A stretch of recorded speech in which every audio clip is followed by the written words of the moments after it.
dangerous.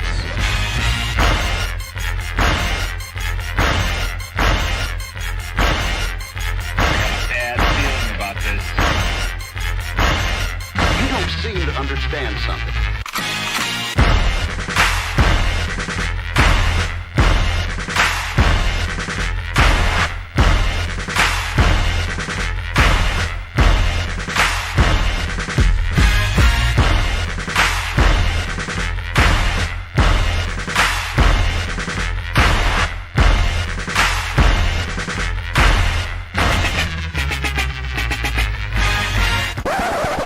The thing that I like most about being a dad is that I see that I'm about to impact the world.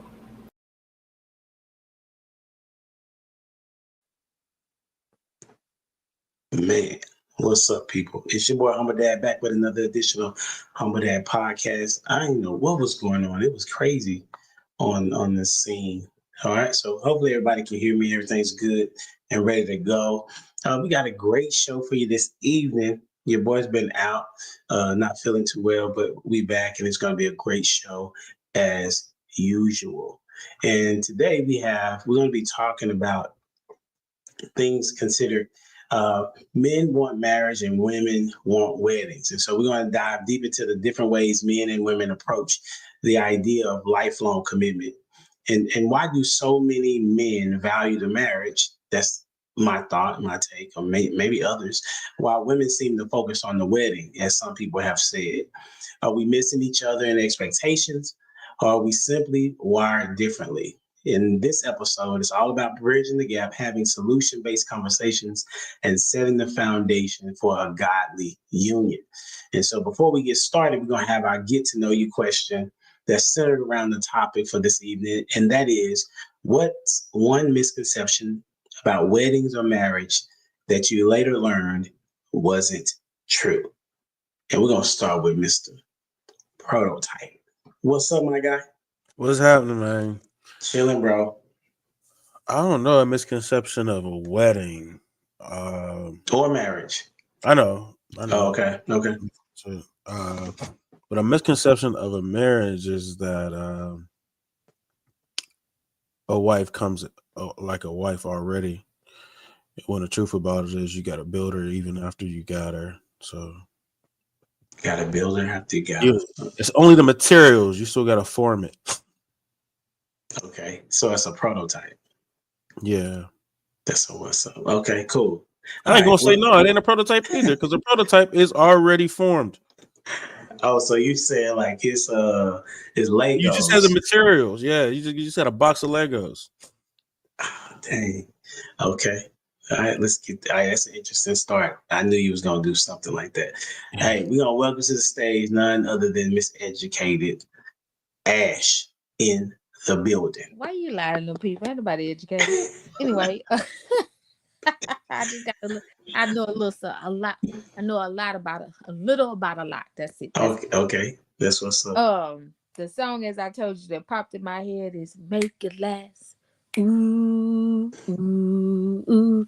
Make it last forever. Forever. Yeah, because that's a myth now. Y'all not making it last. Y'all just making it last till the ink dry. That's all. Yeah. Wow. I told you it's gonna be some food. Yeah, man. I did not see that coming at all. Goodness gracious. Hey, thank you for being here. It's gonna be that type of night. Hey, welcome to the stage, none other than Miss Taken in the building. How you doing, man? Let me come off mute. Yeah, for sure. For sure. Good. I think the misconception is you only get a chance to do it once. And the reason I'm saying that, look, it's a double entendre. Hold on. I think some people, of course, do it more than once because they get a divorce and, have a second marriage. But I think even if your marriage lasts, you still have the opportunity to do it over. And for me specifically, I'm talking about when we renewed our vows. So we got to do the wedding and the marriage over, so to speak. recommitting to our marriage. And the difference between this second time around is we came into marriage with a wealth of knowledge of what marriage really means. So being able to recommit to that with a different level of understanding going into the marriage versus the first time thinking you had an idea and you realize you really don't until once you're in it. That's really good. I like that. That's really good. All right. Thanks for being here as usual. And welcome to the stage, none other than the Barry White in these streets, lost in translation. What's up, Come on inside and get yourself something cool to drink. Good evening, sir. What's up? What's That's happening? hilarious. I'm good, bro. How are you? I am well. Thank you for asking. Thank you for asking. For sure. Listen, a misconception about weddings and marriages is that people think weddings last forever and marriages don't. You know what I mean? They wake up every morning thinking that every day is going to be the wedding, and then they actually think that marriages don't last forever. I'm here to tell you they do last forever, but you got to put in the work. You know what I'm saying? And my thing is that once the wedding is over, it's over. That's just one single day. So I think people have the misconception of thinking that when they wake up every day, it's going to be a wedding, and that's not the case. Man, that was rock steady. That's really good. The one that came to mind was that the wedding doesn't have to be expensive. That's a misconception. I think that people believe that you even have to have one. You know, the courthouse is good. A small sanction of a wedding is good. You can go and get married, you two, and then come back, have the reception. There are many different ways to do a wedding. It doesn't have to be what it is that you see on TV. And then as it relates to marriage, I would say the misconception is that you're going to agree most of the time. Most of the time, you're going to be in a disagreement. It's just a matter of how do you disagree with one another, the communication part of it. And so with that being said, we're going to kind of connect these dots and see if this statement is true or not, and not just our misconceptions of things or reality of things, right? And so we're going to talk about, are men want marriage and women want weddings, or if it's a different way of thinking about it. Okay, so we're going to start with this question. It's long, so I'm gonna read it and then I'm going to post it. How do expectations for marriage differ between men and women? How does that impact the relationship before it starts? Okay. How do expectations for marriage differ between men and women? And how does that impact the relationship before it starts? And we're going to start with you, Miss Taken, the seasoned veteran. Dang, why you do that? I'm trying to get my thoughts together. I know. I think the first thing that kind of popped into my mind is that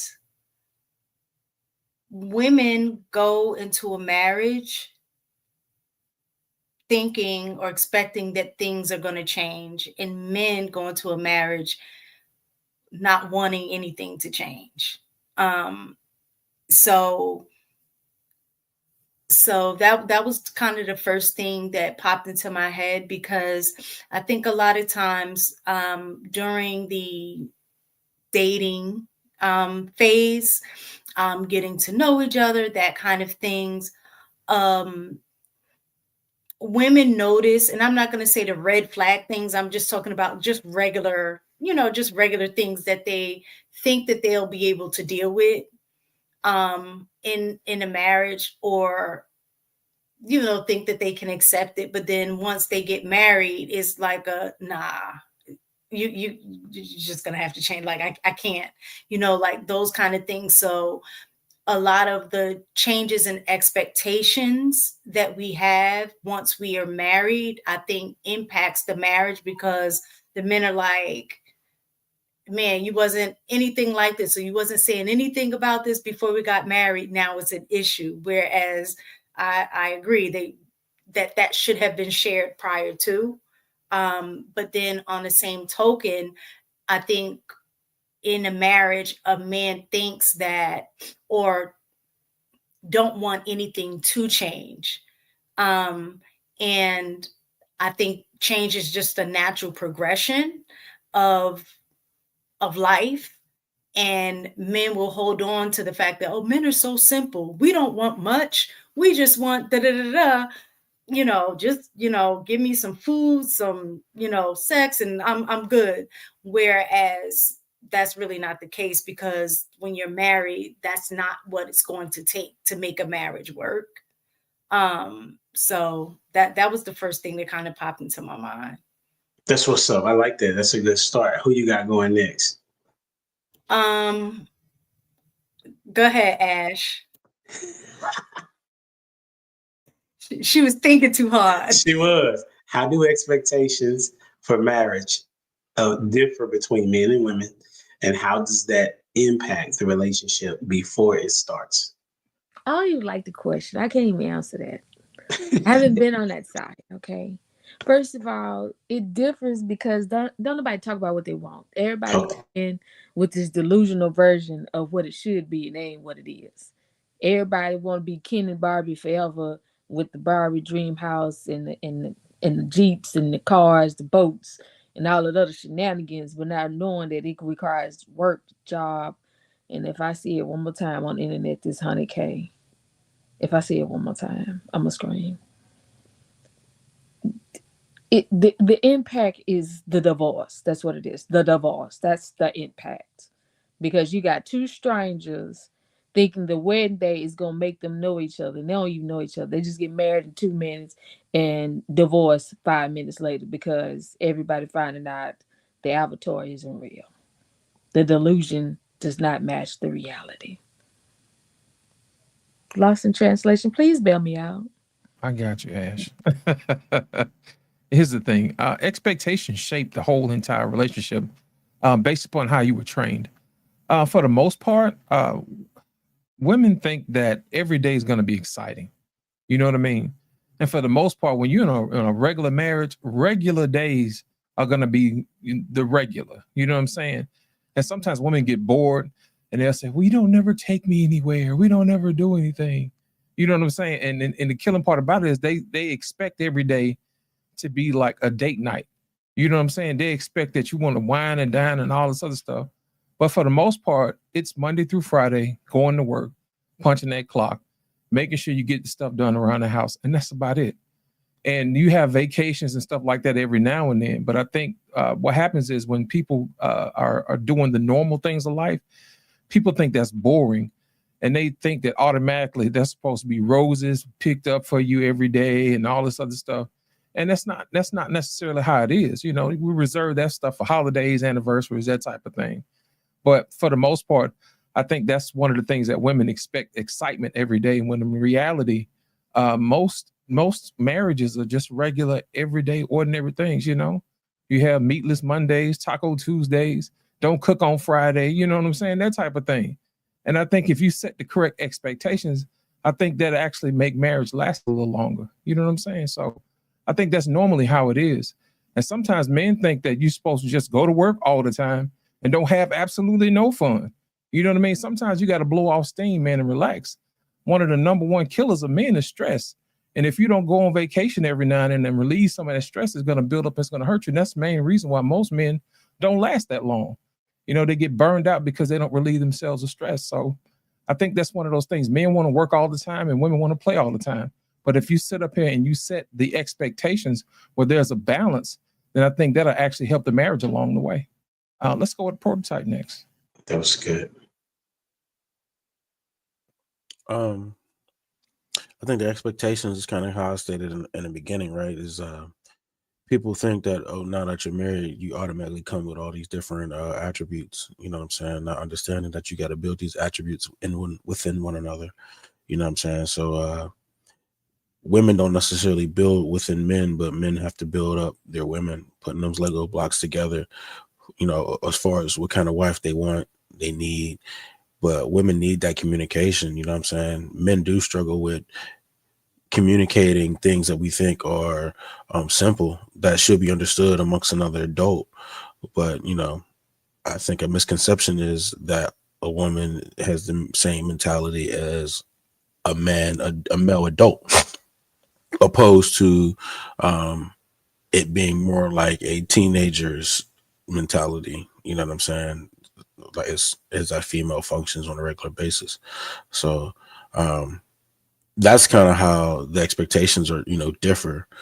Women are looking for men to be leaders, and men are looking for women who can help and not have to answer all the questions all the time. But the sooner you realize you have to have all the answers to the questions, and the better you are as a man.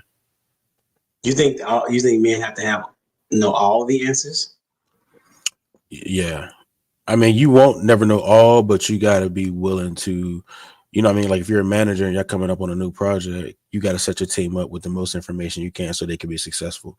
You know what I'm saying? So as y'all go through the project, you know what I'm saying? But she needs to be like, you need to be like, okay, I trust this person might be able to handle anything that might come outside of that. You understand what I'm saying? Even if they don't, but you trust the ability to figure it out. So. Okay, I asked it to the panel. Do y'all think that men have to know all the answers to the test, Ash? This is bullying. This is bullying. You're welcome. To answer the question, I say no, because you can't know everything. You can have a plan. You can plan for everything, but you don't have to know everything. If that makes sense, because like he said with the example there, if there's a new project, you never know who left our plan B on the table that didn't bring it to where we need it. You get what I'm saying? So you got to have a backup. I kind of agree with that, kind of don't, because some of the guys walking around here with no plan, no action, no nothing. I know that we're not talking about those people. No pun intended. Ain't trying to hit nobody with no type of stone, any of that. It's just a simple fact that you want to have the answers, but you're not willing to seek and find and go get them to relay them back, because sometimes you have to do a track and report thing. You know, if you're part of management, that's what sometimes the higher up wants, is you to track and report it so you can find out what works for your team and what don't. But again, that depends on the managerial style. Not gonna go too deep. That's good. It depends on the managerial style. What you say, Ms. Taken? Does a man need to know all the answers? And if not, what's the percentage would you say that he would need to know? I would say no.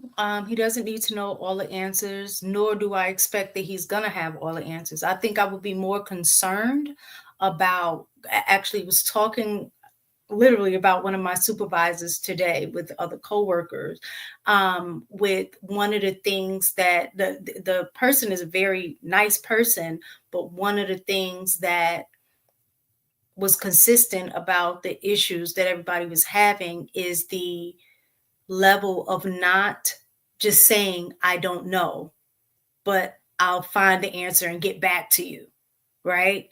The need to always feel like you have to have the answer. So you will say something just to say something, even though it's not relative or resolving whatever the issue is or the topic that needs to be addressed, because of the feel or the need to know everything because of your position, right? It's obvious that you're not going to know everything, but you need to trust that maybe somebody on your team has that information and can assist, but you don't lean into that because you think you should know. And that's what, when Prototype was talking, that's kind of what made me think of that whole situation, is because he says something along the lines of, you already have the pieces, you got to build a Lego.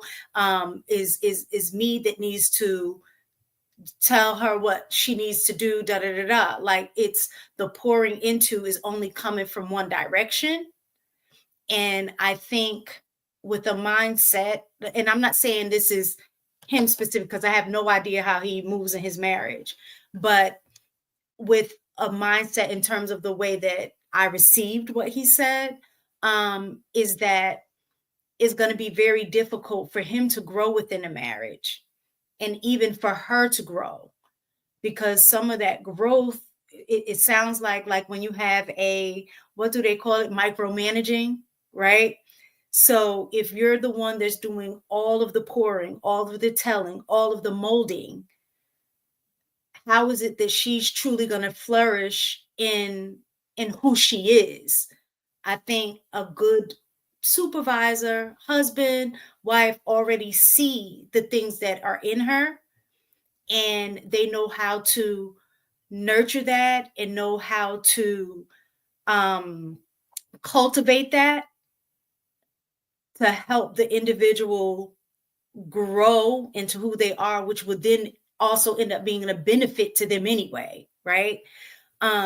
And so that was kind of like, if you know everything, you have all the answers, then what's the purpose of a marriage? Because then a marriage becomes the project, right? It becomes your project. And I don't think that's what a marriage is about. I do think iron sharpens iron. There may be some areas that I know there are some areas in my marriage that my husband absolutely know more than, right? Like, I'm going to rely on him and trust in his answers or trust in his knowledge set, because that is his thing. And I know that. And then I think that there are some things that he leaned into me for, because that is my knowledge set. And he trusts that, you know, my I guess knowledge set about whatever that specific thing is. But if it's something that he doesn't know, he's quick to be like, I don't know. And so either he'll do what he needs to do to figure that out, depending on what it is, or he'll put it back on me, like, go ahead and figure that out, because it's not necessarily something that he like needs to do, so to speak, but he knows I'm just asking because I probably don't want to do the work myself to figure it out. And so he'd be like, no, you got it. Go ahead. You figure that out. So I think, you know, iron sharpens iron in that regard. But if only one person is doing the, you know, sharpening, the other person's going to be dull, I guess. Interesting. Lost, what you thinking? Does the man have to have all the answers? Listen, I'm so glad that you said that, man, because I just got through having this conversation on the King and Me podcast. Oh, wow. And I was telling them, I said, plans are for women. Let me explain to you what I mean by that. What? They need to know everything, man. They need to know what you're going to do. Think about it. When you sit down and you go on a date with a woman, one of the things they ask you what your 5-year plan is. You know what I'm saying? No man on the face of the earth has ever asked a woman, what's your 5-year plan? You know why? Because we already know what your 5-year plan is. It's us. You see what I'm saying? So that's the reason why we don't ask you guys.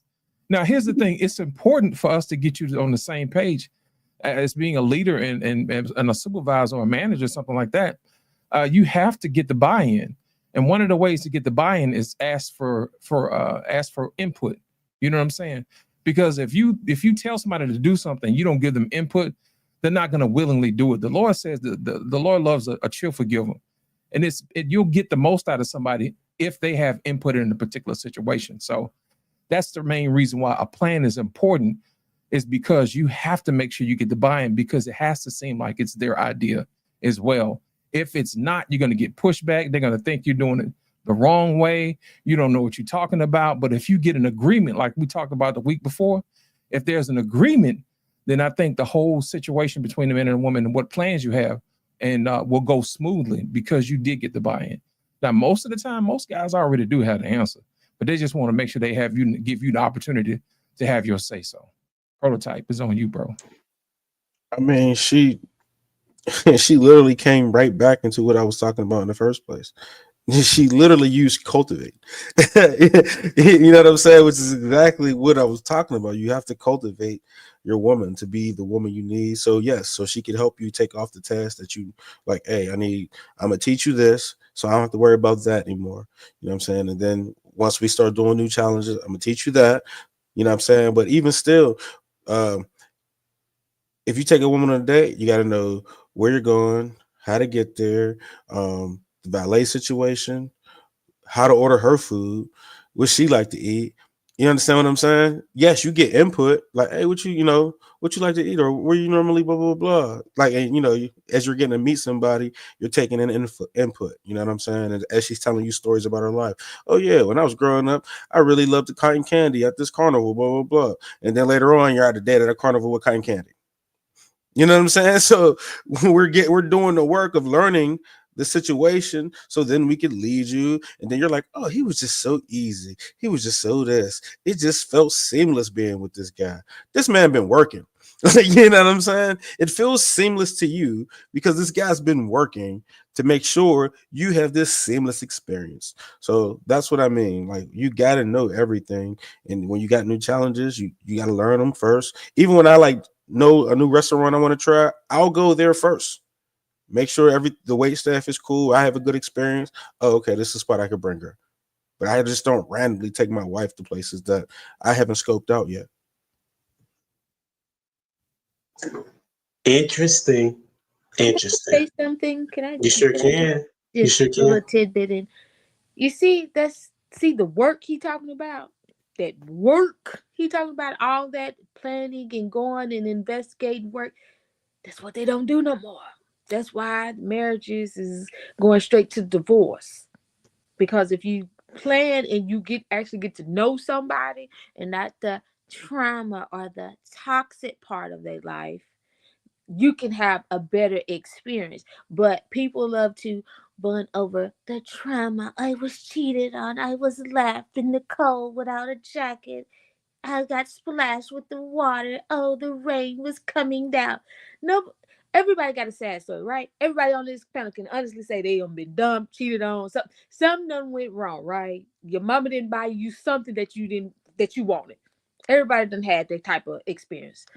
But that's why I said, I know a couple shows back in my haste of not being here, that if we start working on what we actually want, what actually the feel good is, we maybe could get somewhere and get these marriages to last longer. That's why I say I don't go in with all that. Well, he hurt me. Oh, he took my heart and just put it in a blender and chopped it up and served it to me cold. No, don't get to know me through my past and the toxic. Get to know me and the happy parts of me. You know what I'm saying?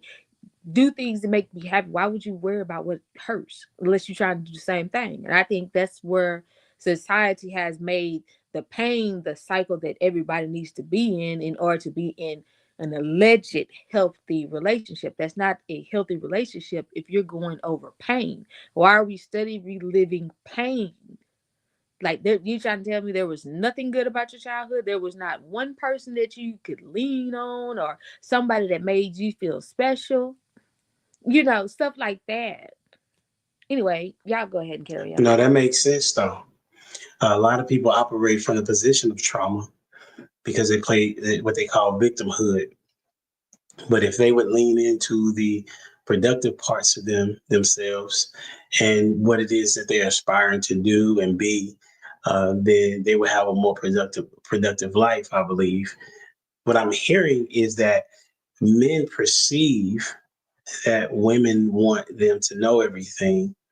And I would say, for the most part, I think that most women want their man to know a lot because they're a leader, right? So they want them to know a lot about everything to some degree, because if not, he's not interesting.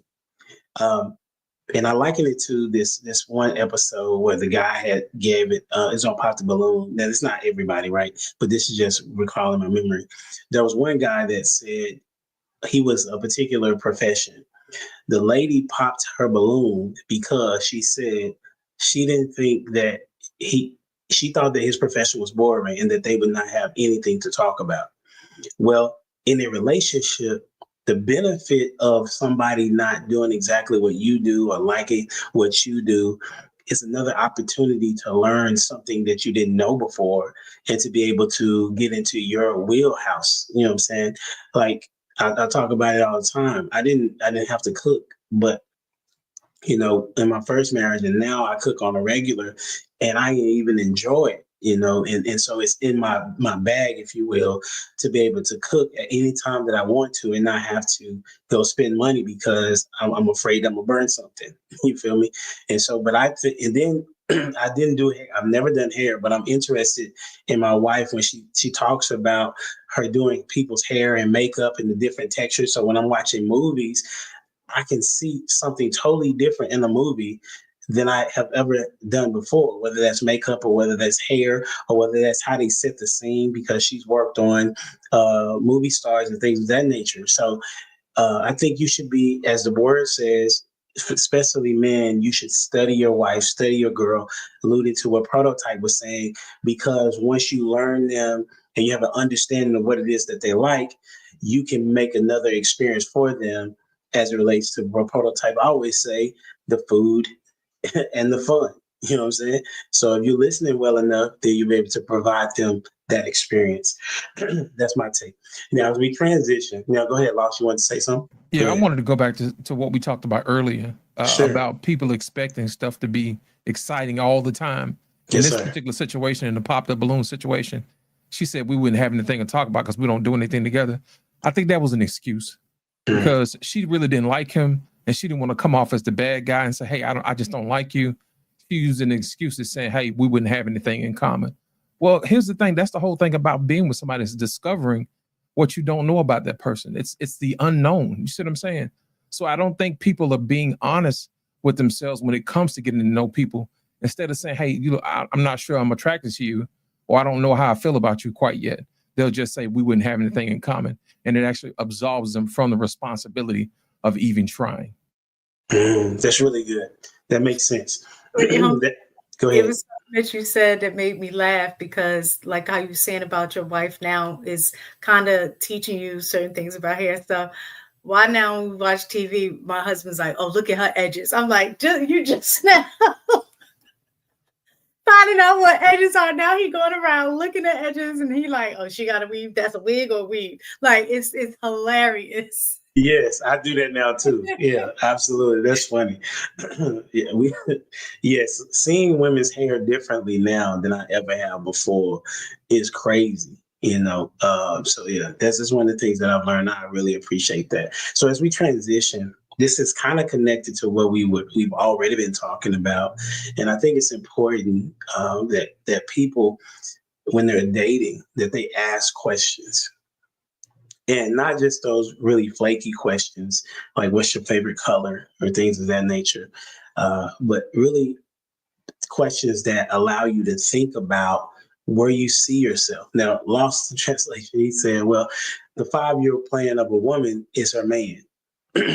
That's funny, but I understand that perspective, and it could be true. Can you explain that? Will you explain what he meant? Because I didn't understand what that meant. What that meant from my perspective, what I heard was that she is his helpmate.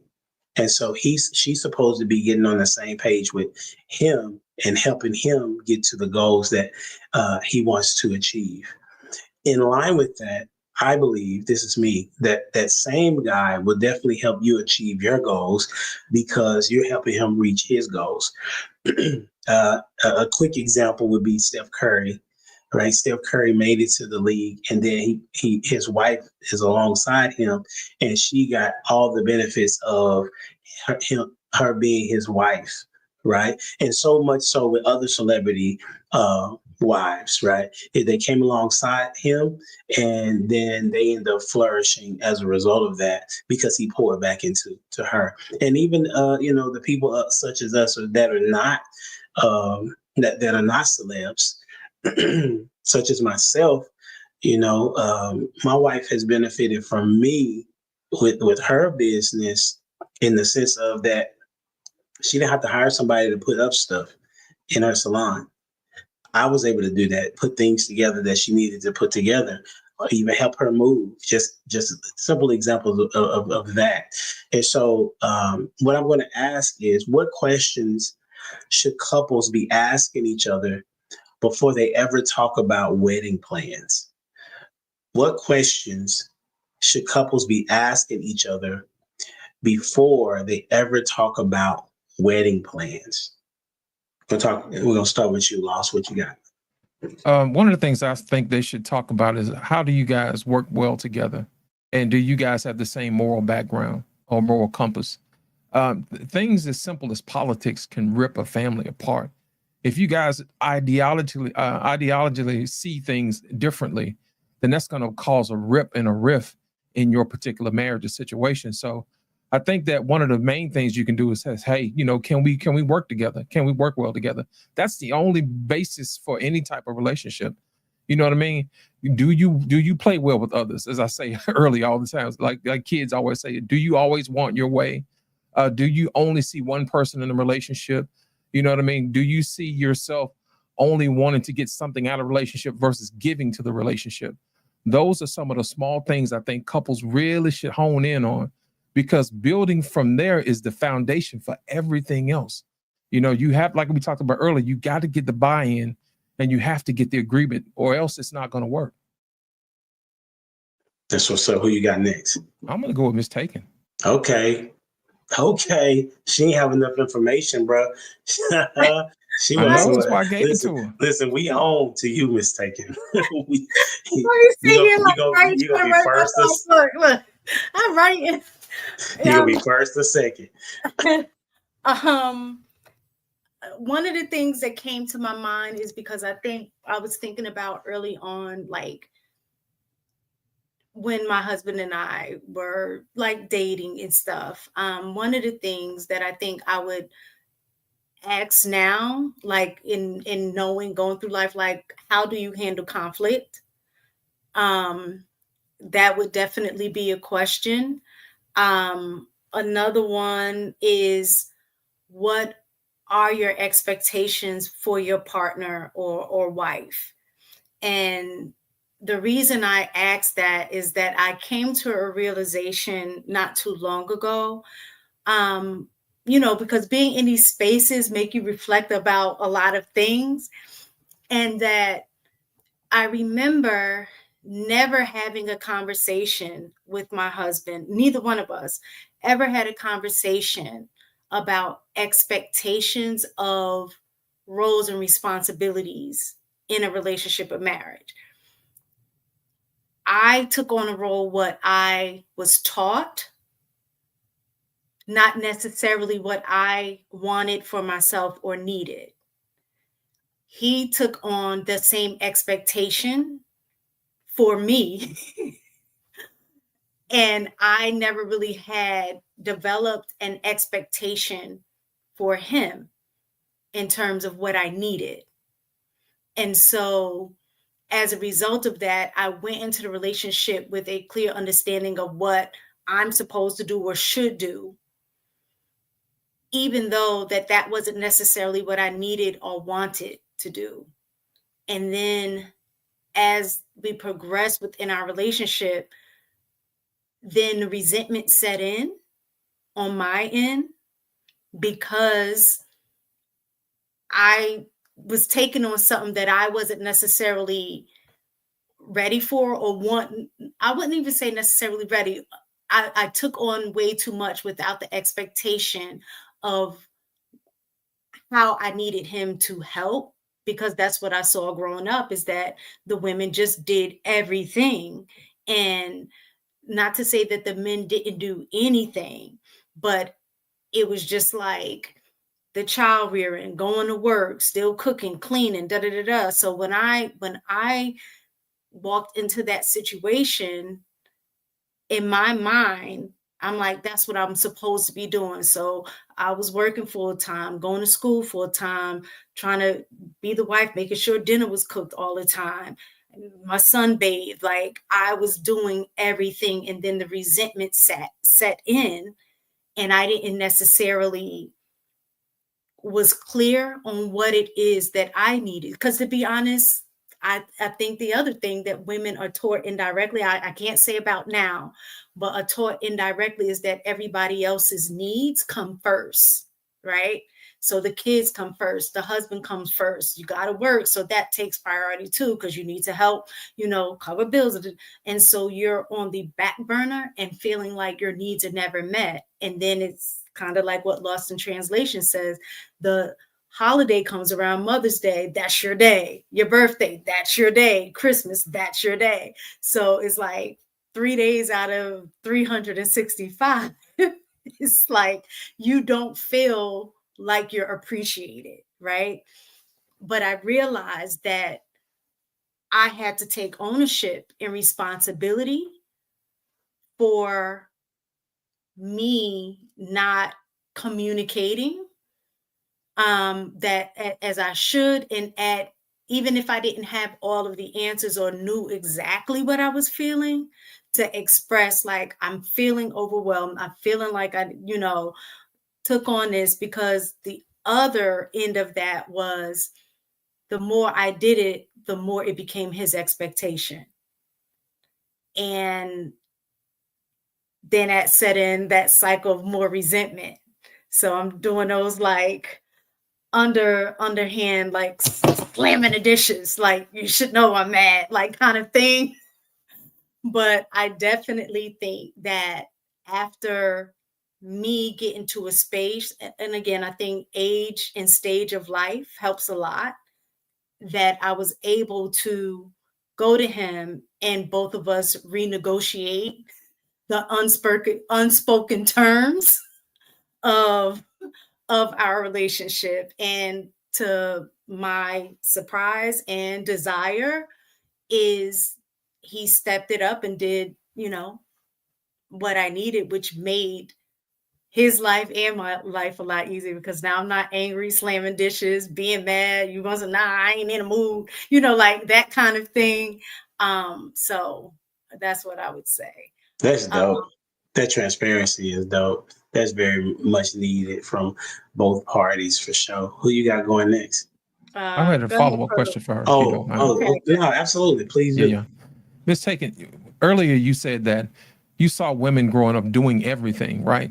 Mm-hmm. Like raising the kids and that type of thing. What role did you see the men play in your life? I would say it all depends. So I have on my dad's side, he had two brothers. So my dad and his two brothers were all of them very different, distinctly different types of husbands. And then on my mom's side, the only male example I had was my grandfather. And he was very different than all of men, right? So my day-to-day example, of course, was my dad. And when I say, I don't want to say that he didn't do anything. My dad, he worked. He did his job, right?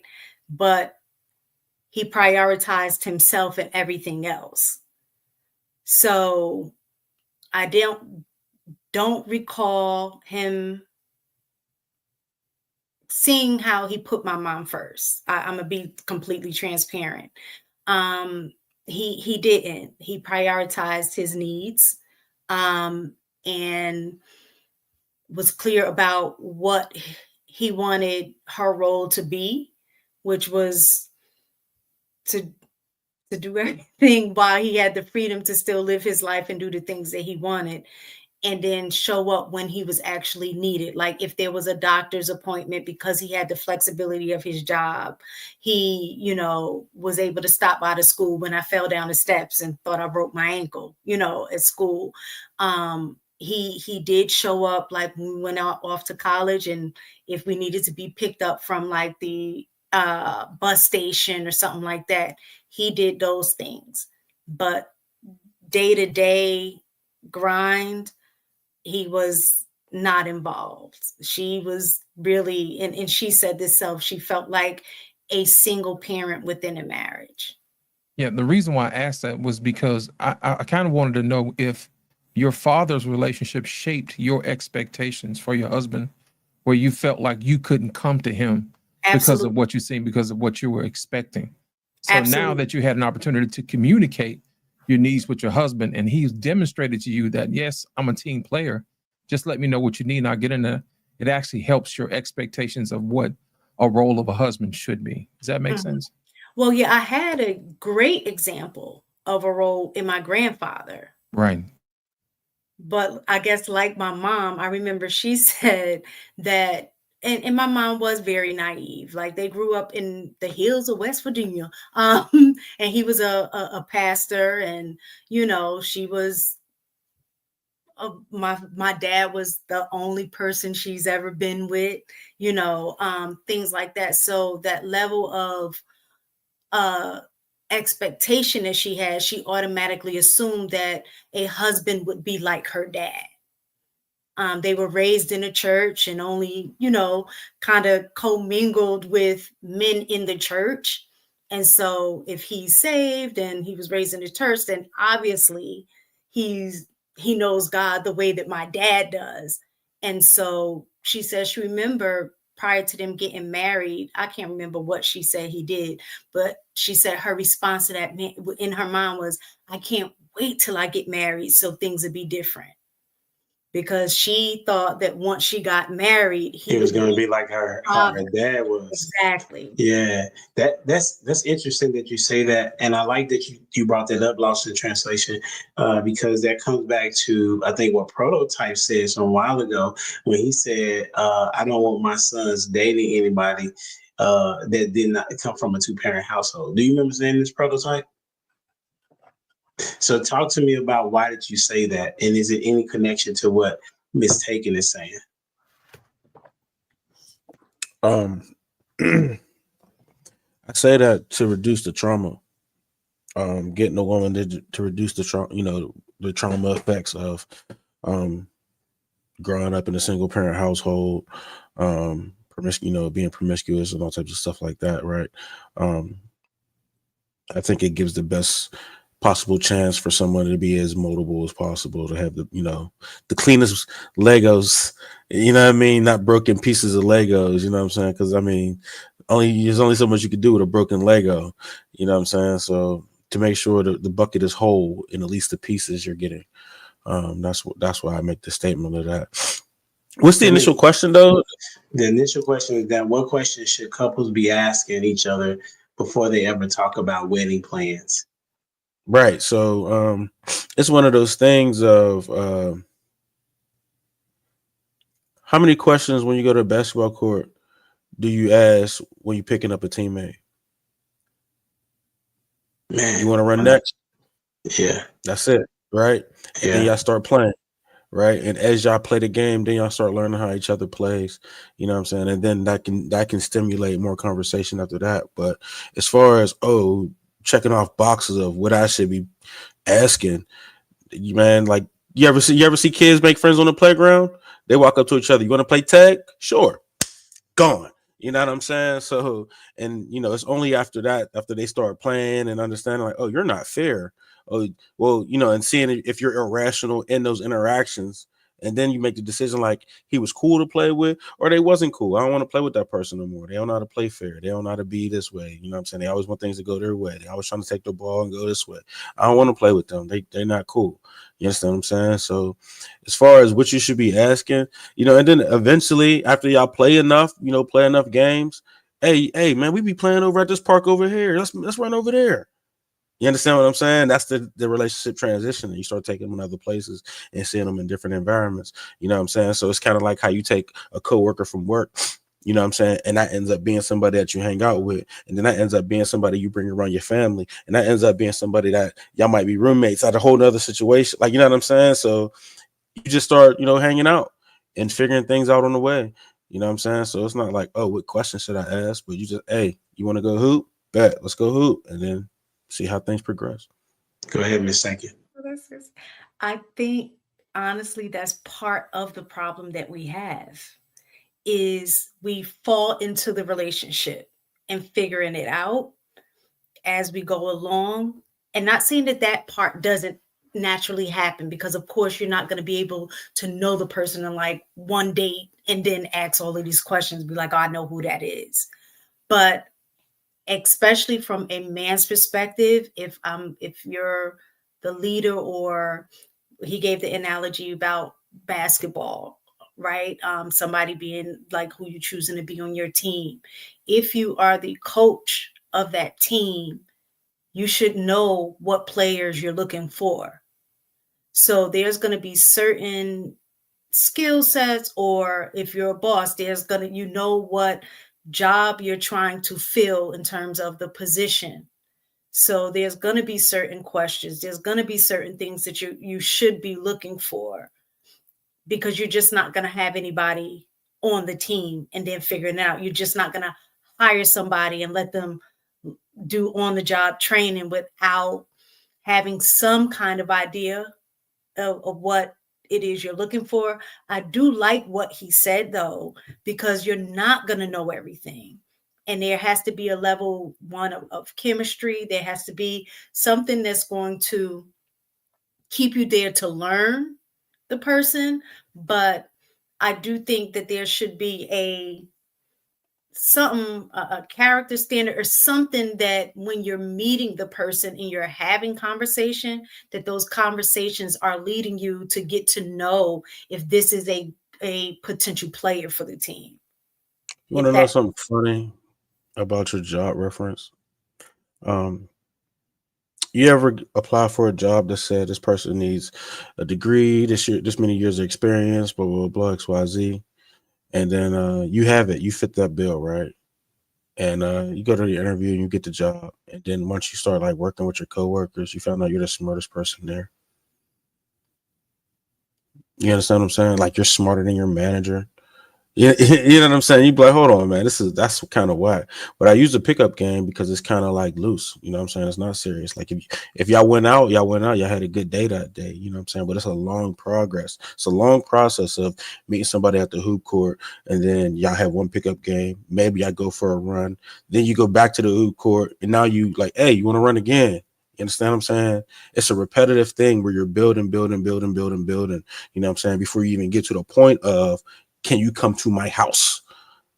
You understand what I'm saying? And that's why I kind of transitioned into even like how a coworker can go to from somebody you work with to somebody you might, then you be like, oh, he's cool. And you want to come work out with me? That's a long process before they get to come to my house for the fight party. And then, you know what I'm saying? Once they come to your house for the fight party, then, you know what I'm saying? It's more intimate. Hey, come to my house for Thanksgiving. You understand what I'm saying? So it's a long process, you know what I mean? And so it's not skipping anything. And I don't think you actually learn anything by asking the questions per se.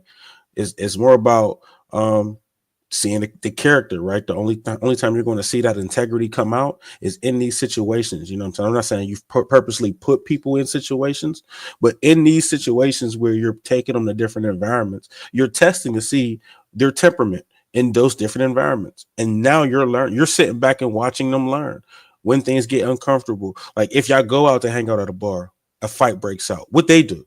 You know what I'm saying? Did they grab you and be like, hey, we this way? Did they run to the fight? You know what I'm saying? You can't ask that question. You got to see things in action.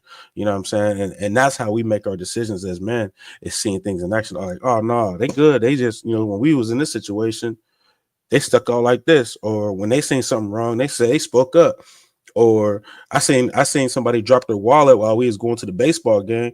They picked it up and was like, hey, I got your wallet. You know what I'm saying? They didn't pocket it and looking through it. You know what I'm saying? So it's situations where you got to see who people are. And that's, like I said, it's a long process. You know what I'm saying? You can't just go from, let me ask these questions. Because those questions be bogus. People be asking you questions that they don't even do themselves. You know what I'm saying? So it just is what it is. That is dope. I mean, if you hoop, then the analogy sticks out like a sore thumb, because if you never hooped with somebody before, you never played basketball with them before, you're really picking up a stranger. And not until you get onto the court where y'all have any idea of how each other's going to play. So that's a situation, right? You're not going to necessarily ask questions. It's going to be kind of like a flow, that's what he's talking about. So when you're on these dates, or even before you get to the date, there should be lots of conversations that have taken place before we get to a date, right? Or time that has been spent to have a conversation, you know. And then let's say we do go to this date because you like the conversation. Now it's a matter of talking about who you are, how did you get to this point, maybe, or even, you know, what happened? Why are you single now? You know, because that I think that would be a pretty generic question. And seeing how it is that they respond, because there you can hear if there's any accountability. And there you can hear what was the transition, how long was it, what made you even want to date anymore or date again, you know, in this sphere of all of this mess that's going on inside of you know, having a hard time finding somebody. Why would you even want to do this to yourself? You know, those type of questions, especially if you're serious. And if we're getting towards the marriage, that means that it's gotten pretty serious. And so one of the questions as it relates to before the marriage would be, how do you see the finances being ran? Who is going to be in charge of the finances? How is it that we're going to distribute monies out of these particular accounts? Or are we going to have a set account where all the money is together? Or do you believe in everybody have their own account? Like, what is your thought process on that? How much are you thinking about spending on a wedding? Is it important for you to have a dynamic ring, or is that even important to you? You know, things of that nature, which is what I would say leading, or if you're before the wedding is coming up, you want to know what they think about going into it before you go ahead and do it. How do you feel about raising kids? Are you a disciplinarian? What was it like when you were a kid? Did your parents put their hands on you, or were you did they talk to you? What was it that they did? You know, and then also along with what Prototype is saying, if they're in these different situations, when y'all go out, you're gonna see, okay, because at some point in time you're not gonna have the greatest customer service, right? And so you can see how they respond to the waiter or waitress, right? You can also see what is it that they order on a regular. Is it something that's going to be filling, or is it something that they kind of take bites of, right? Even if they don't go to the gym, what are their eating habits? So you will be able to see these things sometimes I would say a lot of the times if you're paying attention, you know. So those are some of the questions that I think would be productive in asking prior to a wedding. What do you think, Ash? Cap. All cap. What's the question? You don't even know what we was talking about. Yes, I do. I'm sick of this bullying. I'm sick of this. Oh, you're not paying attention because you're doing blase. I feel in my little heart that what people really need to do is start looking at how these folks treat their parents, how they interact with them. Do they talk about their mama? Do they rekindle? Because, you know, some of these people really don't like their mamas and their daddies. Some of these people really got a problem with their grandmamas and their grandpas and how they treated them. They got some stuff that they need to work and get over. And then what you were saying, financial, because I think, because we in this, what I call it, this pimp and whore situation now, this culture, because it's what it is. You know, the man got this much money, you go date him, which I don't understand, because I'm still trying to figure out if all of us, all the single people, if we're all after this one man that's either dark skinned or light skinned, and he got to make $100K or above a year, how we all gonna date him? They already doing it. Look, no, y'all can't have them. Y'all just left me 99%. Y'all go ahead. I'm good. He's not taking time. I would be thinking. Him and his homies is what's that pinball machine, right? Pick of the week, pick of the month, whatever. But anyway, that's not what we're talking about.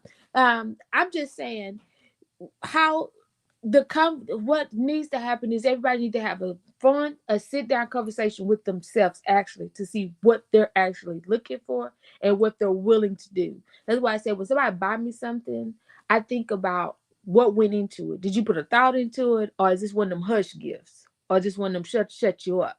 You know, because you know people buy you something just to say it's Valentine's Day, just so you don't feel left out. You know, people do kind of crazy stuff, but there's no thought in it. You know, it's like, oh, let me go buy this. $20. You know, $20, you know, I can go to Whataburger. Y'all know I love Whataburger, you know. That's America's. Well, if you ain't from the South, you're missing out. Anyway, or I can go to Golden Chick. That's my other favorite place. That I love their chicken. You know, like people don't do thoughtful things. It's always a hush thing. It's like, oh, I did it. Give me credit. You know how teacher sign you homework and it's like this 5 extra points if you do the bonus question, then you get it. That's what everybody look for. Everybody look for bonus.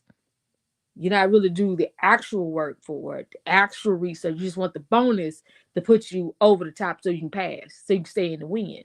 Because I don't think people really have any serious conversation when it comes down to being in wedding. You see how fast people get married? Like, oh, you and Tom just got together yesterday. Oh, yeah, I already moved in. Okay. Oh, he proposed Monday night. Okay. And y'all for the vacation in the Bahamas tomorrow. Okay, cool, fine, dandy. It's quick. What is it? The microwave and the oven. Nobody want to cook the roast. They want the, you know, the Hungry Man dinner that's already done. They want the preheat. Pop it in the microwave, 5 minutes is done. Nobody want to go in there and cook it from scratch and actually do the work. It's easier to just pop it in the microwave, right? So what would be a question you would ask somebody? I'm serious. How are you with your parents? Like how that would be like the reason why I say how do you interact with your family? Because me and my pops don't get along. Okay. Why? Are you working on that? Are you okay? I'm not working on that. I just met you and I don't want to tell you why me and my pops don't get along. Yeah. If you like, please. If you maybe you probably like why you asking me if I got a relationship with my pops? You know what I'm saying? Like I don't get along with my pops. I don't get along with my mom. Finances, that's personal too. No, I'm not asking. We not asking that. I didn't say that. That's the whole purpose of conversation.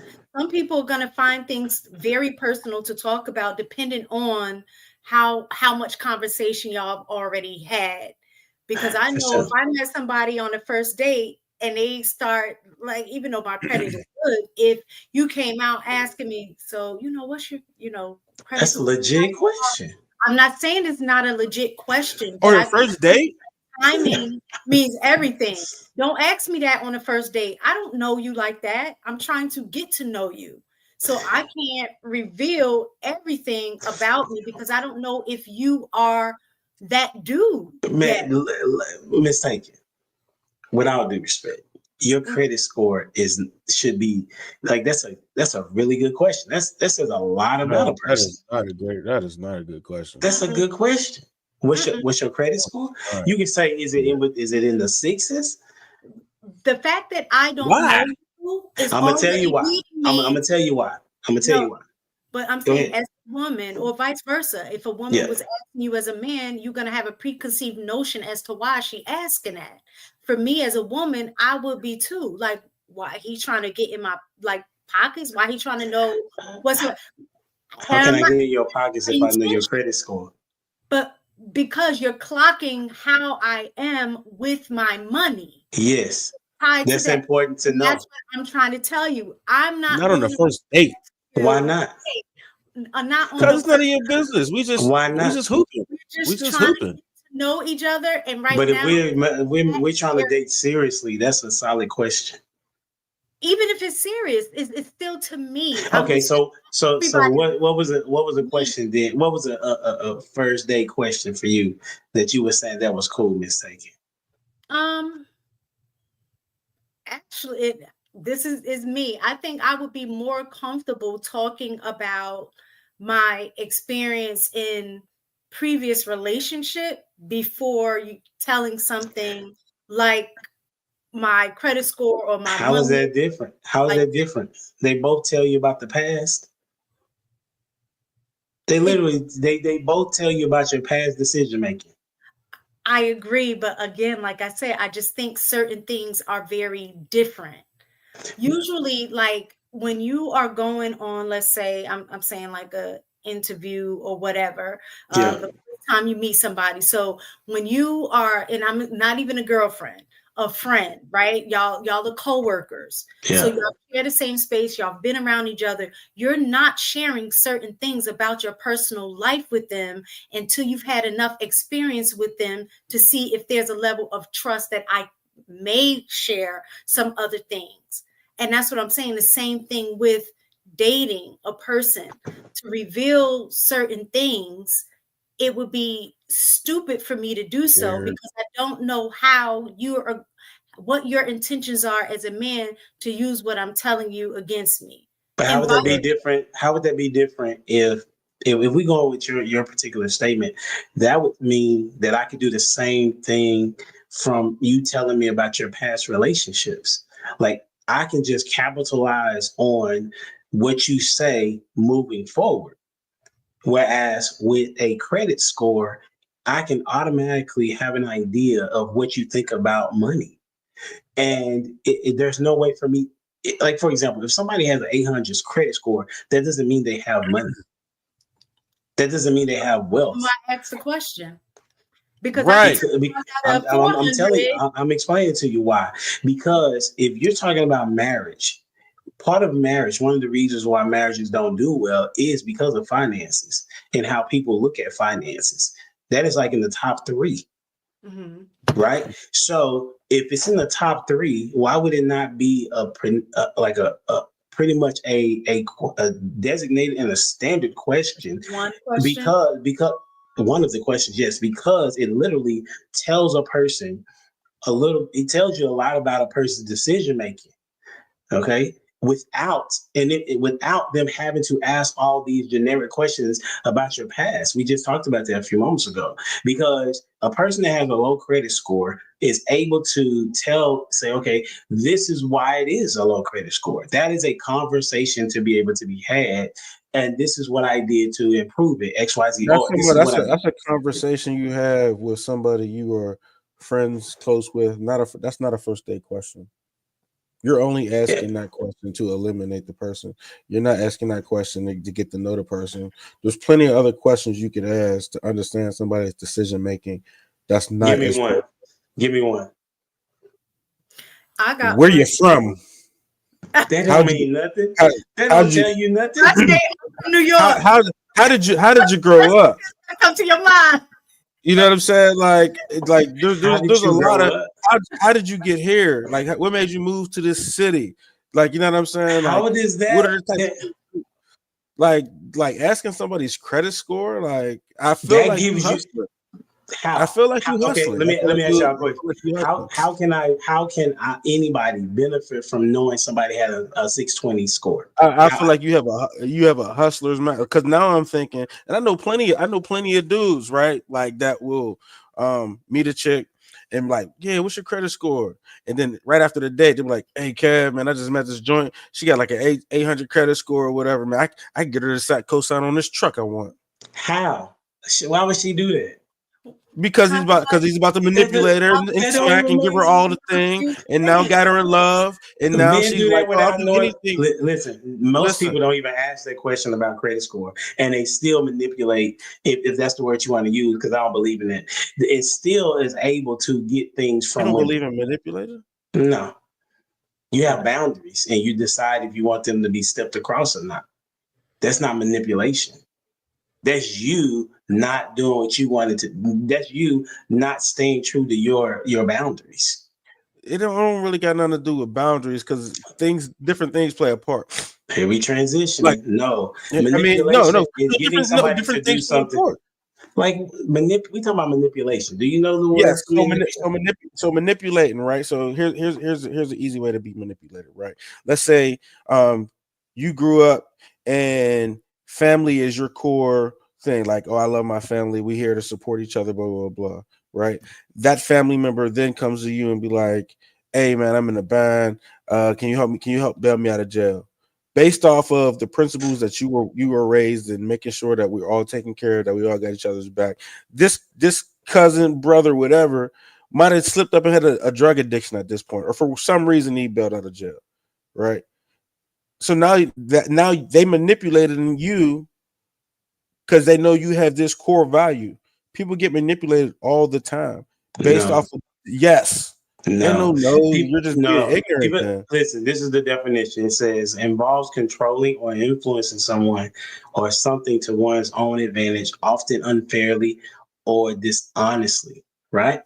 So what I'm saying is that if you have a boundary of that you're not going to bail somebody out, and you do, that is not manipulation.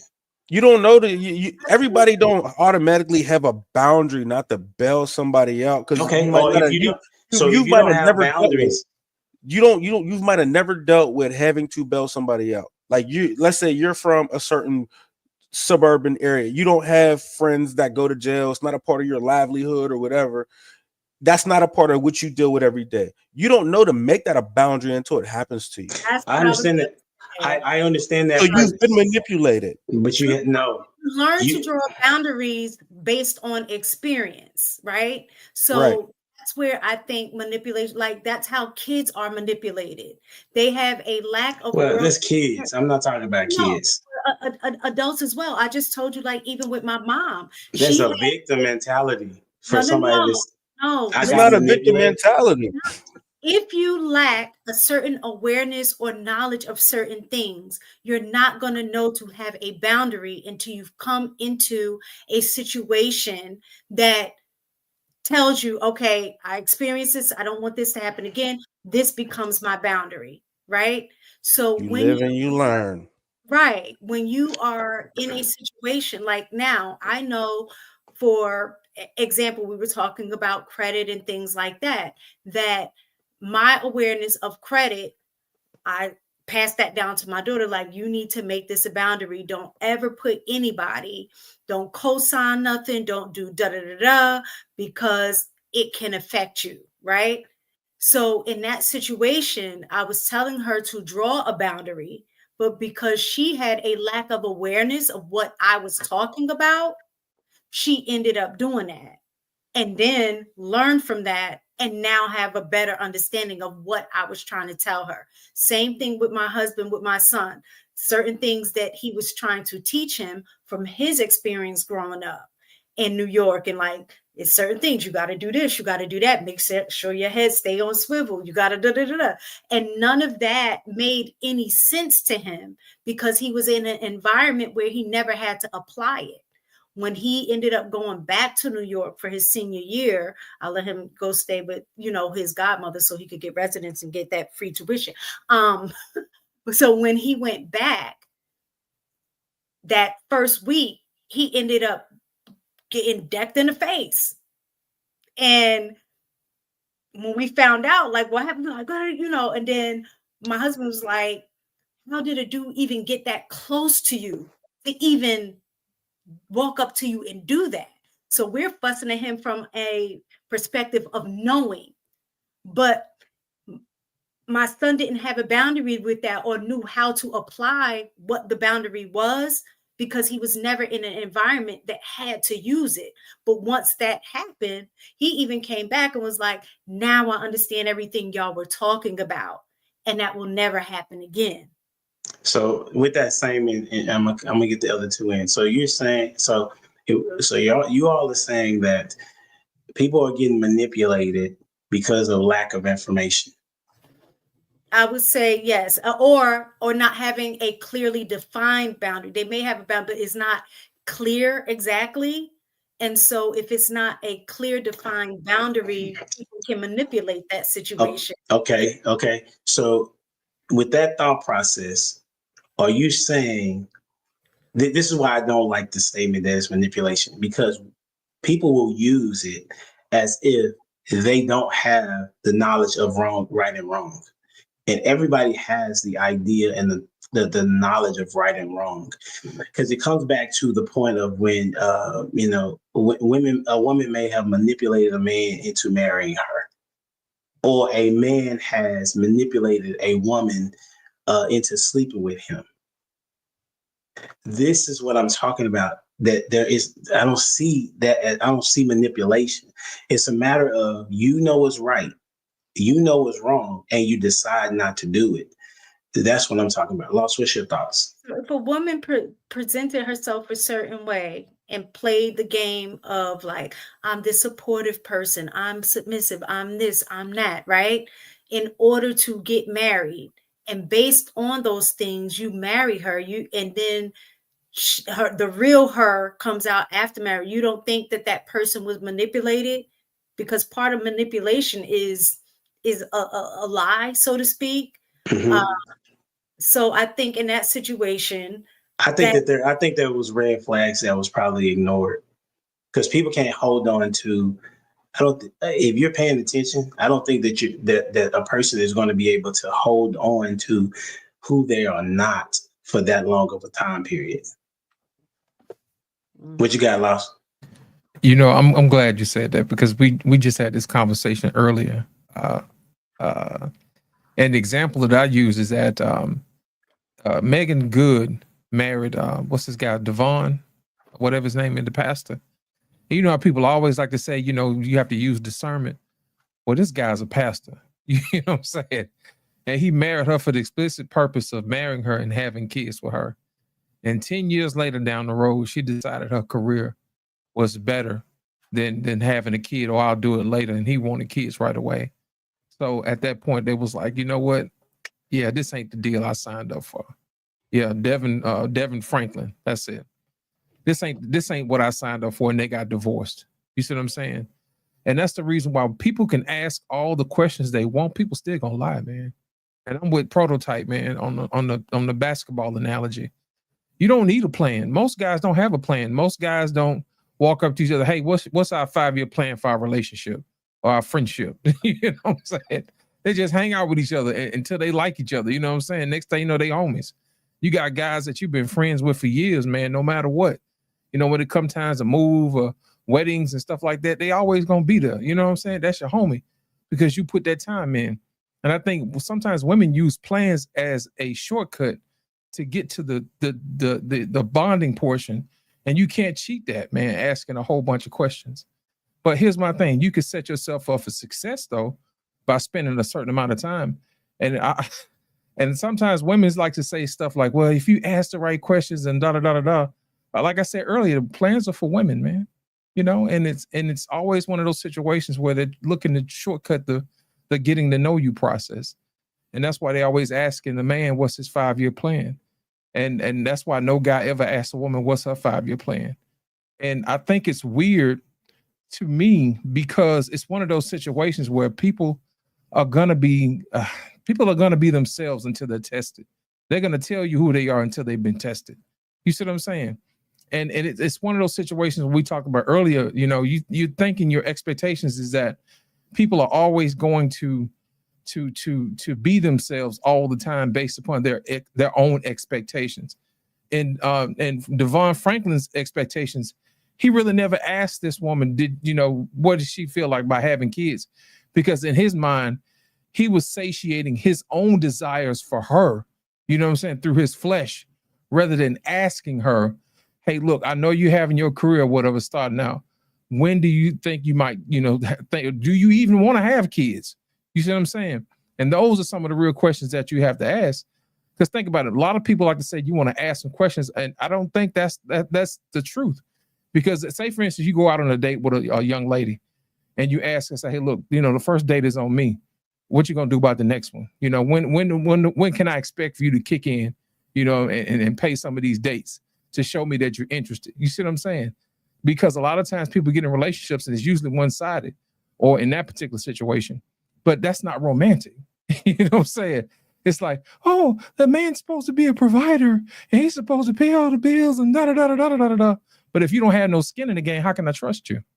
And that's the questions and conversations you need to be having. I'm not done yet. That's the reason why I say people lie. I can ask a woman, hey, when you plan on, kicking in on some of these dates, that first date will be the last date, because she's not already financially savvy to go on dates. Think about it. Before I start taking you on a date, I'm like, hey, are you able to financially date? Most guys don't ask women that. You see what I'm saying? But I like I said earlier, mistaken, sometimes people can feel like they've been taken advantage of, because that's something nobody volunteers. Nobody volunteers their credit score, because people always trying to hide stuff. Nobody volunteers their particular motives because they're trying to satisfy their flesh. If we're being honest, people are going to lie. That's the main reason why you put people through the test, like Prototype said. How well do you operate on a regular basis when there is no benefit for you? You see what I'm saying? When there's no benefit for me, those are relationships that you need to really examine. Because here's the thing: if I'm not trying to get anything out of you, you're not trying to get anything out of me. To me, that is the best kind of relationship, because you can actually see that person for who they are versus what they provide to you for your own benefit. That's good. This is where questioning come in.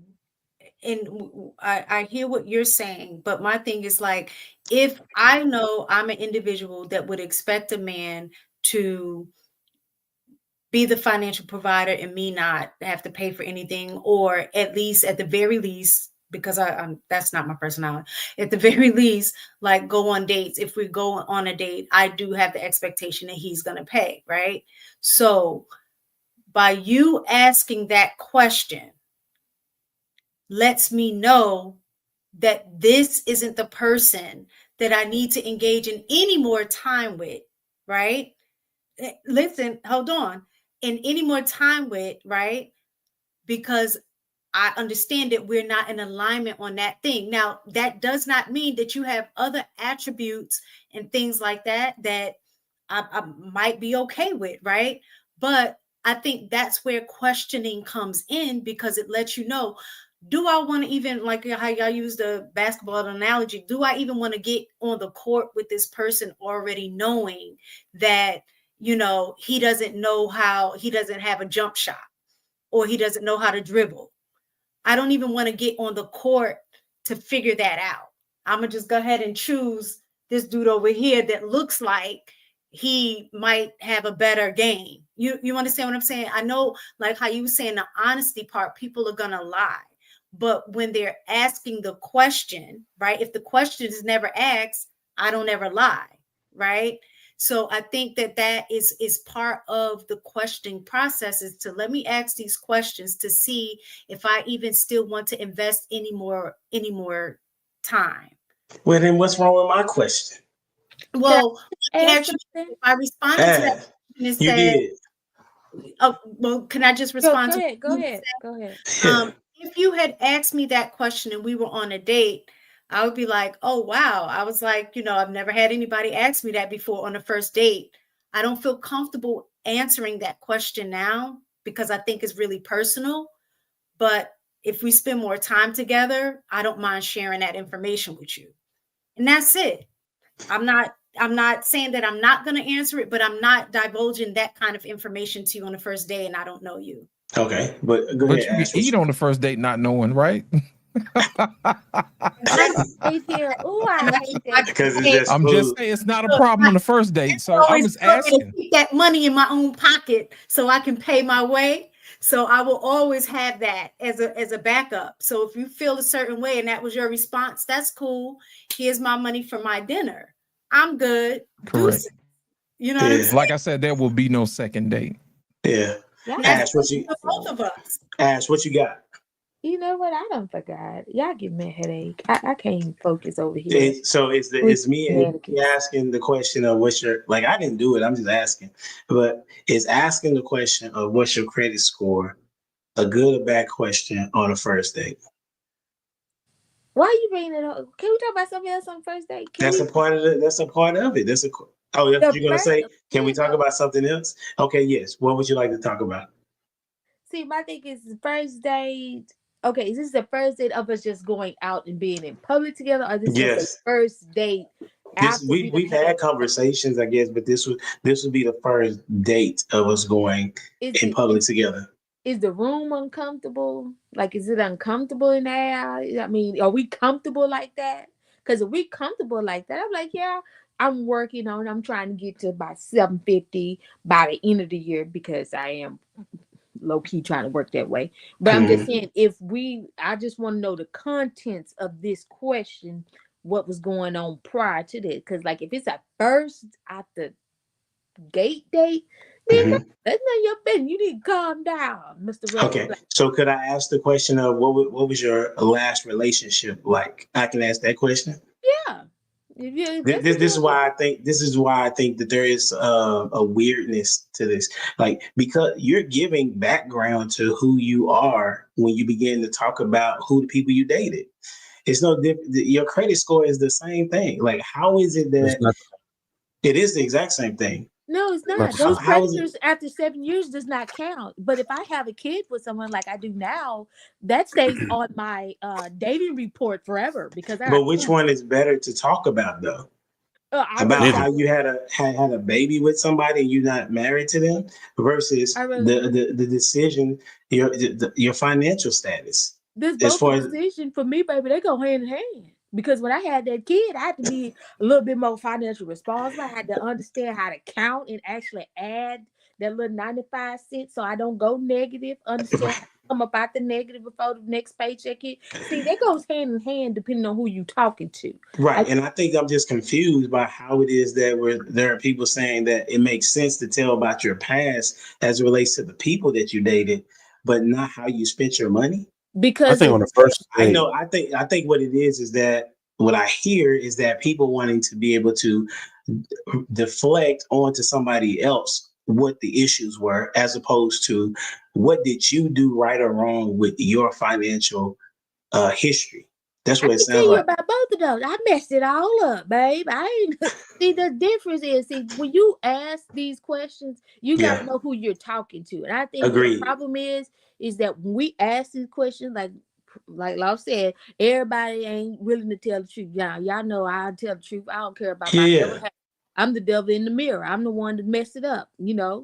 I am very impatient.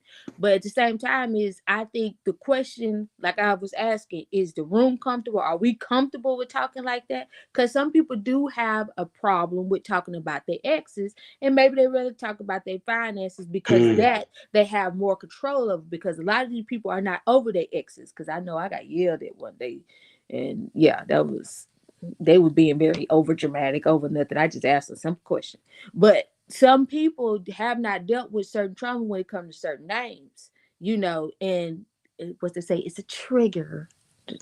I don't just say do that's a you sore think spot. asking your body count is an appropriate first date question? If that's where you want to go, yeah. Because if I'm you, asking HD. oh my bad. When I think the body count, I don't think that it's going to Yeah. necessarily. I would say no, because in that matter, that you're talking about sex. But what I think that No, we're not talking about finding sex. We're talking about. You think body count's about sex? that's what. Yes. What do you mean? That's what you're No, talking about. it's not. It's not about the body count question. Is not about sex. Body count is about you having sex. That's how it becomes a body count. The What are body you count talking about? question Go ahead. is not Educate. about sex. Okay, educate me. It's really about your decision making and who you are and how much value you really have. Am I going to be embarrassed with you outside?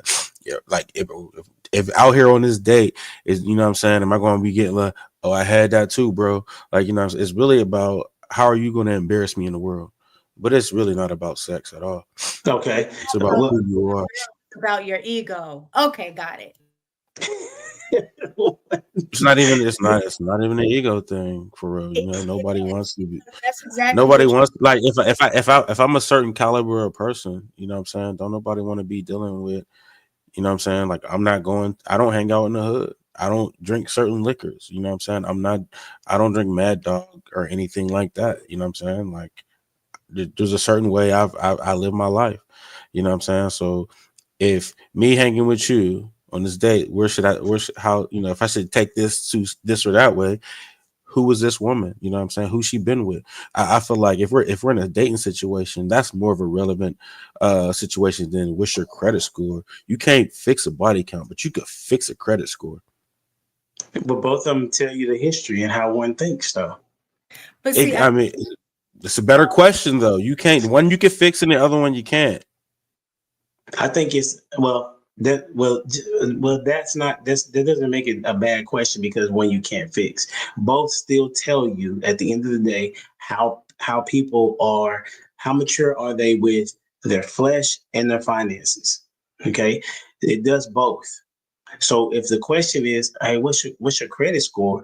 Now, the reason why it's a justifiable question is because it also allows you to see, is somebody going to be transparent with you? Is somebody going to be honest enough to say, you know what, I have a 580 right now, but listen, what I'm trying to do is get to this particular point in my life, and I may need some help with that, or this is what I'm working on to get to that. If somebody says, well, my body count is 20, right? Now you're like, okay, that's going to be up to the dude. Be like, okay, well, I don't know if I can see myself with this woman, right? And the same thing as it relates to a man hearing that, okay, her credit score is a 580. This is what I have in my head, or what my finances are like, and what I want her to even come along with me on my journey of where I'm at financially. I think it's both are very personal questions that need to be handled and talked about. It's both a question that you shouldn't ask on the first date. I'm talking about those questions are not first date questions.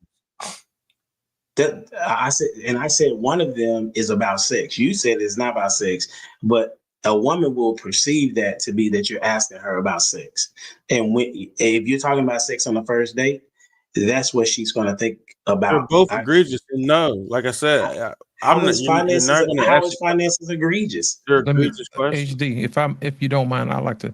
Let me say this real quick. To dive in. Absolutely. Let me say this one thing, and I'm gonna let it go so we can go, right? Because they're gonna ask you one of the questions. A question that would definitely be asked is, what do you do? What's your career?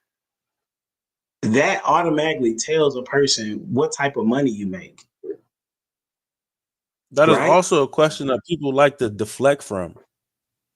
But what I'm saying is that still especially tells somebody about women with money will tell you they work a low income job. Like, people deflect. Like, dudes will drive the Toyota instead of the Lamborghini to deflect from what they do. Nobody wants to be asked what's your job title in relation to if you're trying to clock how much I'm making. They're questions that you should avoid on the first date. I'm just saying that is even on Pop the Balloon, that's one of the main questions that they ask. What do you do? Right? And that connects them to your money automatically.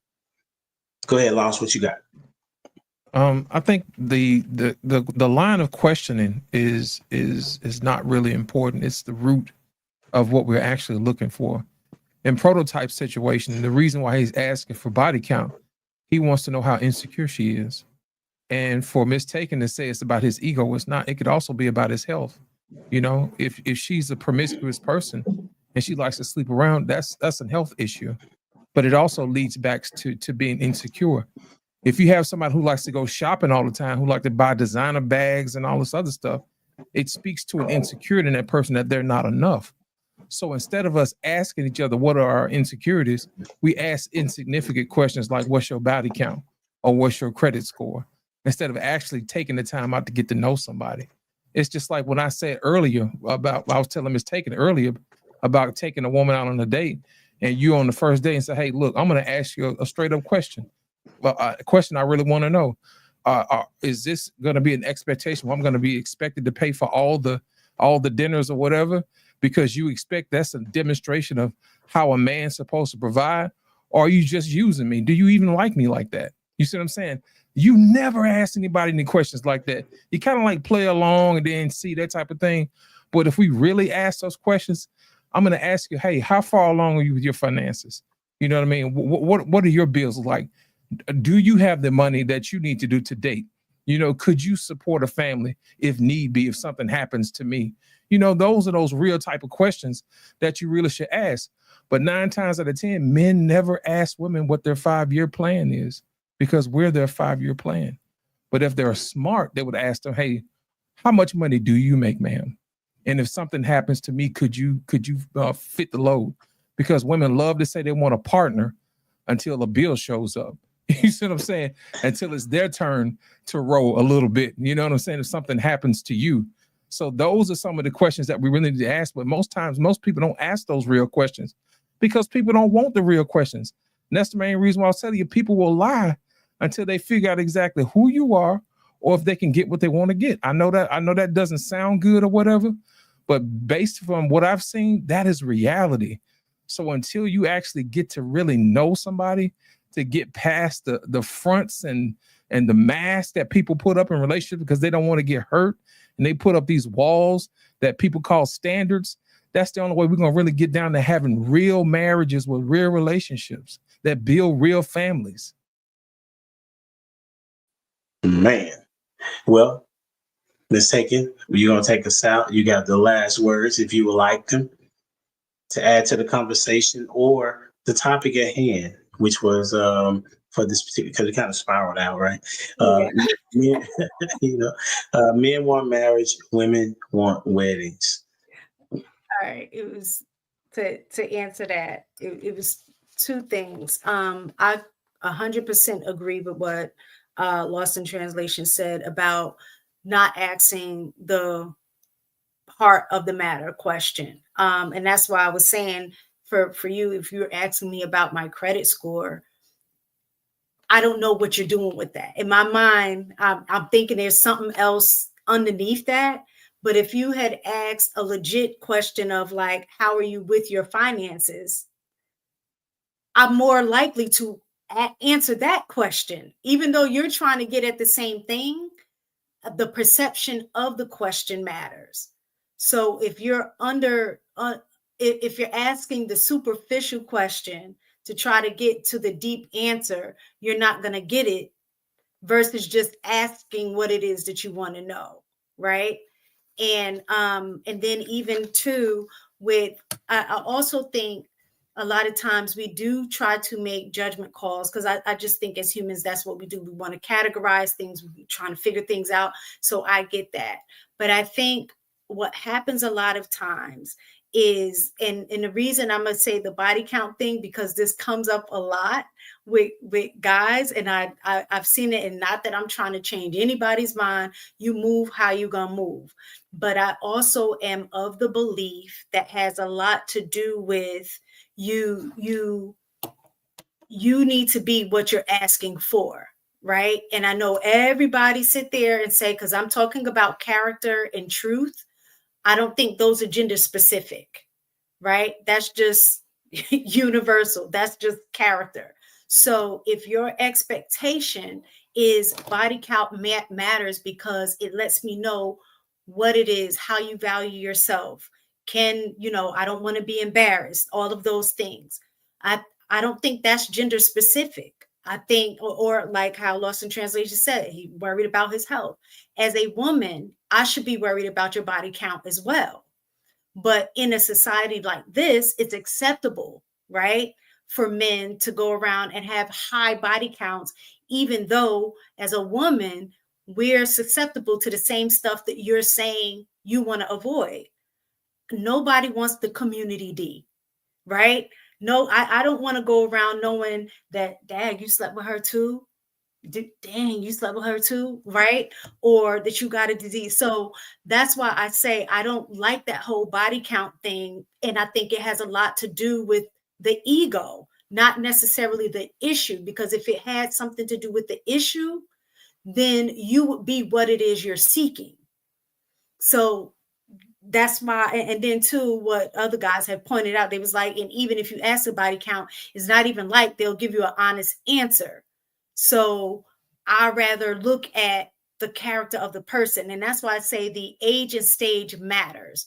I know, like, example, well, you can make mistakes in your younger age that still impacts you today.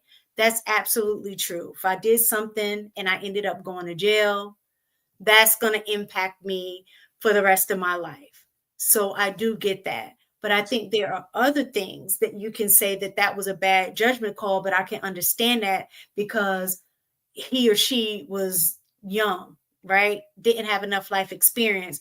But what he or she did at 16 and now we're 36, in my opinion, I think is pointless to hold them accountable for something that they did when that's not the same person I'm meeting today.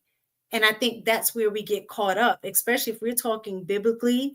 You know, I need to know that you've grown from those mistakes. Now, if you still moving like that, if you still trying to be the community D, if you still giving it up to men like that, then it makes sense to make that judgment call. But if you're talking about something that happened while they were in their 20s in college, and now you're 36, 46 years old, and you can clearly see that that's not how this person moves, me knowing that truth about you should not hinder me moving forward if the person that I'm meeting today is totally different. And I've seen that in people.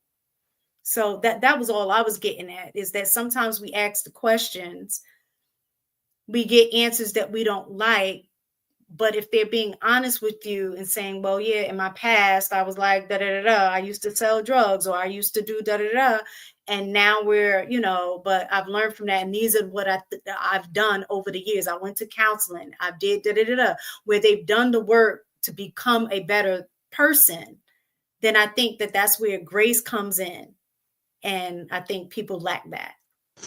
Saying you're an ex-drug dealer is actually a flex. Saying you did your time in jail to a lot of women is actually a flex.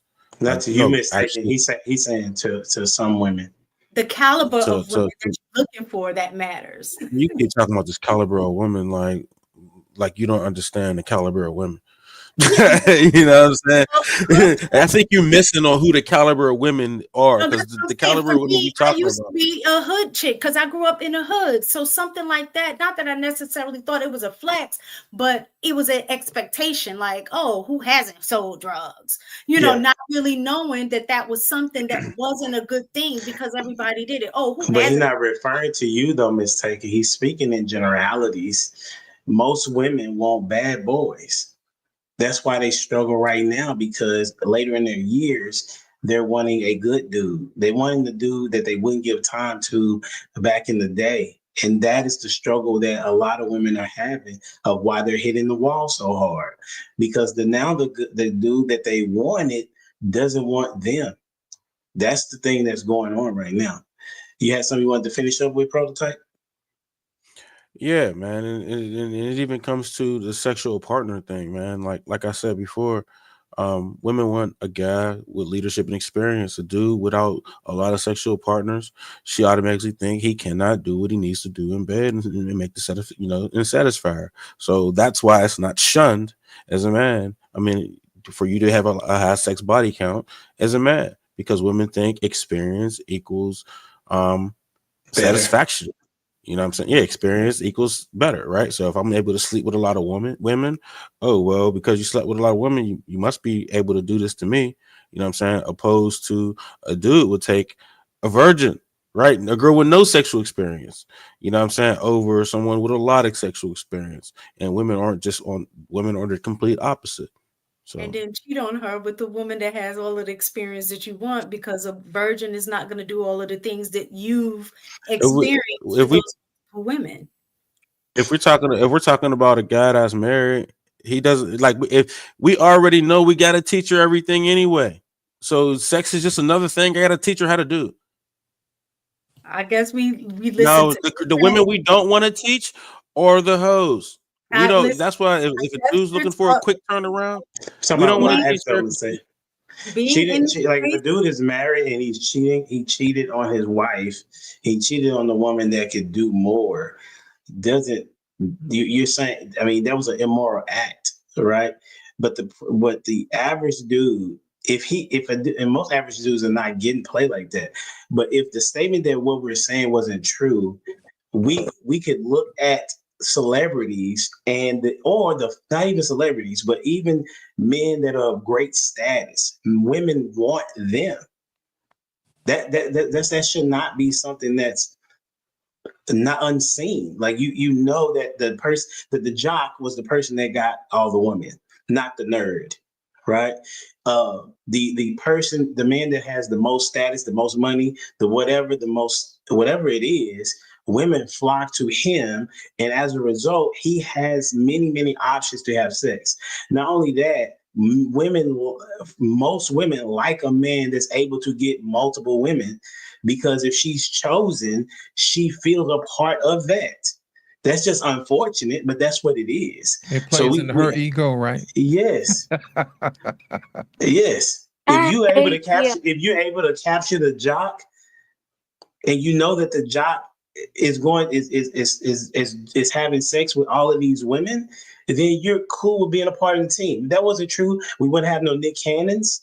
We wouldn't have no Nick Cannons. We wouldn't have no Futures. We wouldn't have no Sean Kemps. We wouldn't have no Scottie Pippens. We wouldn't have no how Michael Jordan doing his thing. We wouldn't have so many of these men able to do that. You can say the same thing for men look at what's Steve Harvey's daughter. Look at her totally different because she's had so many sex partners. People look at Megan Good. I don't know if she is or not, but they will look at her different, is what I'm saying. It's unfortunate what it is, but that is what it is, that women want men that have sexual experience. And it's been said many times before. You're just different, Ms. Taken.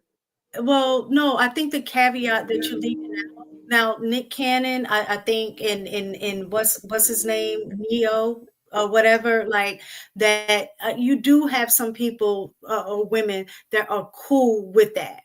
But what I'm saying is the vast majority of women, even if they're going after the popular guy, this is where we mess our own selves up, is that we think we're going to be the different one. Okay. We think that we're going to be the one that tames him and he's no longer going to need those other women. So but he's still going to smash, though, is the point. But my point is that I think what you're saying is true, but it's not the full scope of the picture. It's not that we just want that dude because everybody else want them. Okay.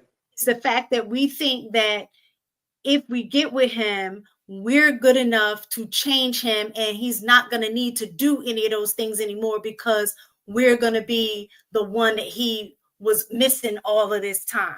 Okay. And that's where a lot of women, like, I can't say that they were manipulated by a dude.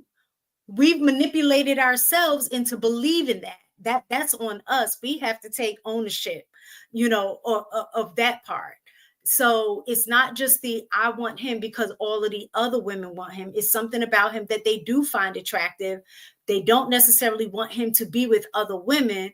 And their mindset is, I'm going to be able to change him. And I that's an ego trip. That's an ego trip. So she's trying to stroke her ego while she automatically strokes his by letting him smash, and that she's trying to be the person that untames that beast. That's what I'm saying. But this has been a dope conversation that got off topic. You know what I'm saying? But it's been real. It's been good. It's been fun. I appreciate the time from everyone. Don't forget to like, share, and subscribe to the channel. Check out Prototype on all platforms. Lost in Translation podcast. Ms. Taken is still doing her thing, I think, on Friday nights over there on Lapeef Network. And then Ash is studying to be a lawyer or something like that. Yeah, I think you can check her out on Facebook. And until next time, you're welcome. Until next time, we out here. Doses. The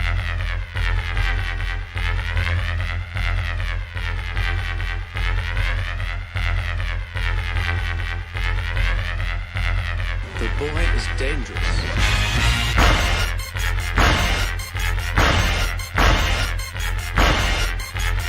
Bad feeling about this. You don't seem to understand something.